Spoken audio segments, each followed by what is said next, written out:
নমস্কার বন্ধুরা, কেমন আছেন আপনারা? বড়দেরকে প্রণাম ও ছোটদেরকে ভালোবাসা জানিয়ে আজকের ব্লগটি শুরু করছি। আজ হলো পয়লা বৈশাখ, তাই সকলকে জানাই শুভ নববর্ষের আন্তরিক প্রীতি ও শুভেচ্ছা। সকাল সকাল উঠে চান্দান সেরে সমস্ত কাজকর্ম সমস্তটা সারা হয়ে গেছে।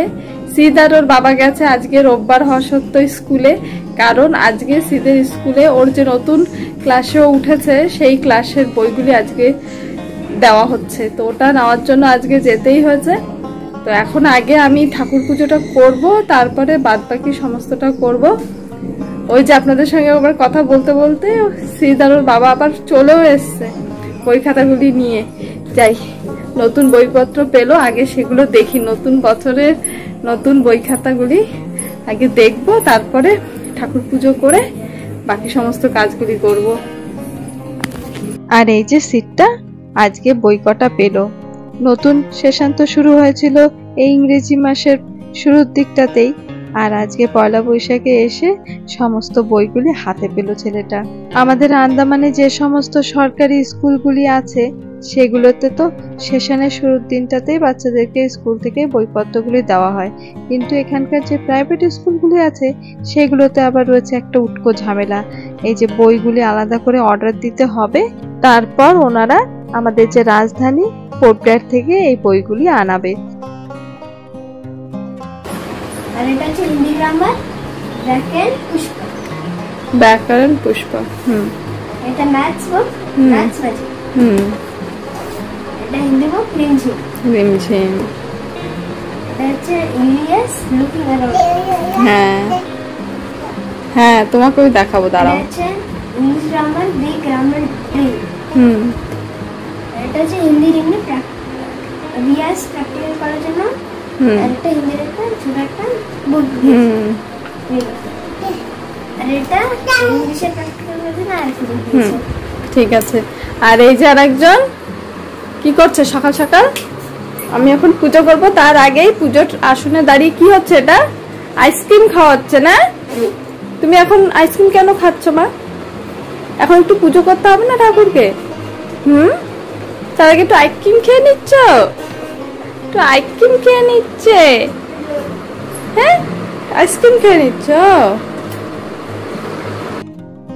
আর এই যে ঘরের ঠাকুরকে আমার পুজো করা শেষ।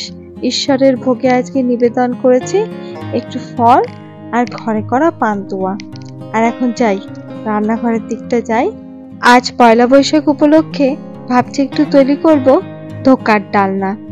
এমনিতে তো পয়লা বৈশাখ মানে ওই একটি দুটি পদে আর থেমে থাকি না, কিন্তু গতকাল তো মেয়েটার ছিল জন্মদিন, তাই প্রচুর পদে রান্না বান্নাগুলি করা হয়েছে। সেগুলি না এখনো অনেকটা রয়েছে ফ্রিজে। এখন যদি আবার পয়লা বৈশাখ উপলক্ষে আরো নানান পদ তৈরি করতে যাই, তাহলে ওগুলোকে খাবে বলুন তো? বরঞ্চ আজকের দিনটা তো রান্না বান্না না করলেও হতো, কিন্তু পয়লা বৈশাখ বলে কথা, বছরের প্রথম দিনটা বাসি খাবার খাওয়া যায়? একটা তো নতুন কিছু বাড়িতে পদ রান্না করতেই হয় বলুন। এই যে ছোলার ডালটা ভালো করে ভাজা হয়ে গেছে, এখন এটাকে একটু থালায় করে এইভাবে কিছু সময়ের জন্য সেট হওয়ার জন্য ছেড়ে দিই। আরেকটি কথা জানেন, পশ্চিমবঙ্গে যেমন পয়লা বৈশাখ মানে সমস্ত স্কুল, অফিস, আদালত এগুলো ছুটি থাকে, কিন্তু আমরা আন্দামানে এই পয়লা বৈশাখের কোনো ছুটিই পাই না। আজকের দিনটা তো রোববার ছিল বলে তাই একটু পালন করতে পারলাম দিনের বেলাটা, নইলে পরে তো ওই সাত সকালে উঠে একটু ঠাকুর পুজো করে যেমন তেমন করে রান্না বান্না করে সেই কাজে ছুটতাম, আর ওই বিকেল বেলাটা বাড়ি ফিরে তারপরে যত আয়োজন। আমাদের এটাই আফসোস জানেন, আমরা আন্দামানে এত শতাংশ বাঙালিরা বাস করি, কিন্তু পয়লা বৈশাখের ছুটিটা পাই না। তেমনি দুর্গাপুজোর সময় ওই হাতে গুনে 5টি দিন মাত্র, কিন্তু যখন এই ছোটবেলায় স্কুলে যেতাম পয়লা বৈশাখের দিন, তখন বাড়ি ফেরার পথে বাজারঘাটে যে দোকানগুলি ছিল যাতে কিনা পয়লা বৈশাখের পুজোগুলি হতো, তখন তো আর অতটা বুঝতাম না, আমরা বলতাম হালখাতার পুজো। তো সেই হালখাতার পুজোর প্রসাদগুলি সংগ্রহ করতে করতে বাড়িতে ফিরতাম। তখন তো সেই ছোট ছিলাম, তো বিনা সংকোচেই হুটহাট করে যে কোনো দোকানে ঢুকে পড়তাম আর এক টোপলা মিষ্টি আর একটি ক্যালেন্ডার নিয়ে নাচতে নাচতে বাড়ি ফিরতাম। তখন ওই ছোট্ট প্রাপ্তিটাকেও মনে হতো যেন কি বিশাল প্রাপ্তি করে বাড়ি ফিরছি।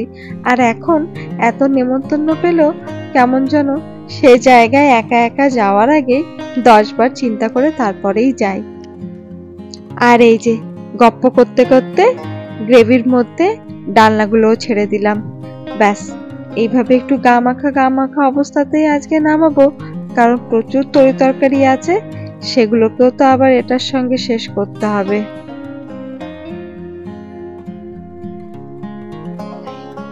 আর এই যে কি সুন্দরভাবে দুজনকে একটু নতুন বছরে নতুন জামা কাপড় পরে সাজিয়েছিলাম। এতটা গরম এখন আন্দামানে যে দুজনে আর নতুন জামা কাপড়ের ভারটা সামলাতে পারলো না। সমস্তটা ছেড়ে আবার বাড়ির পোশাকে ফিরে এসে এখন দুজন নিজের নিজের মহান কর্মকাণ্ডে লেগে পড়েছে। কোথা দিয়ে শিখে এসেছে নতুন পেন্টিং?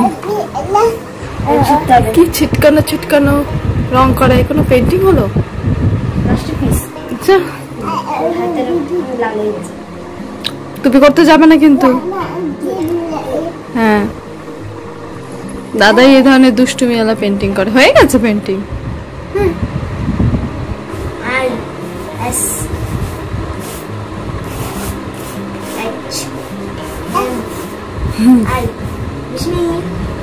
কি বলেছে মা দাদা?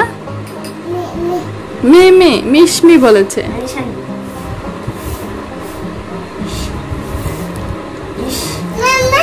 দেখতে দে, ওর হাতে দে, দেখি কি করে। হ্যাঁ, লেখো দেখি, করো পেন্টিং। খালি হাসলে হবে? পেন্টিংও তো করতে হবে। দেখ, একটু পেন দে, একটু পেন দে, পেন চাচ্ছে না। পেন ব্রাশ না, হালকা অল্প একটু লাগিয়ে দাও যাতে একটু করতে পারে। ওইভাবে গাটা খানিক দিবি তো। হ্যাঁ, অল্প। বাবা কি সুন্দর পেন্টিং করছে মিশমি। মাটি কি বানিয়েছো? কি বানিয়েছো ওটা? মাস্টারপিস। দাদার মতো তুমি মাস্টারপিস বানাচ্ছ? তোমার তো দাদা এক একটা যে মাস্টারপিস বানাচ্ছে।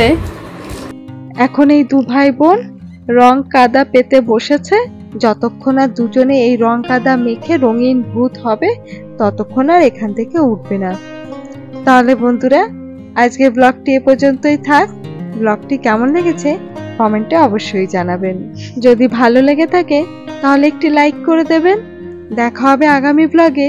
ততক্ষণের জন্য ভালো থাকবেন, সুস্থ থাকবেন, সাবধানে থাকবেন। নমস্কার।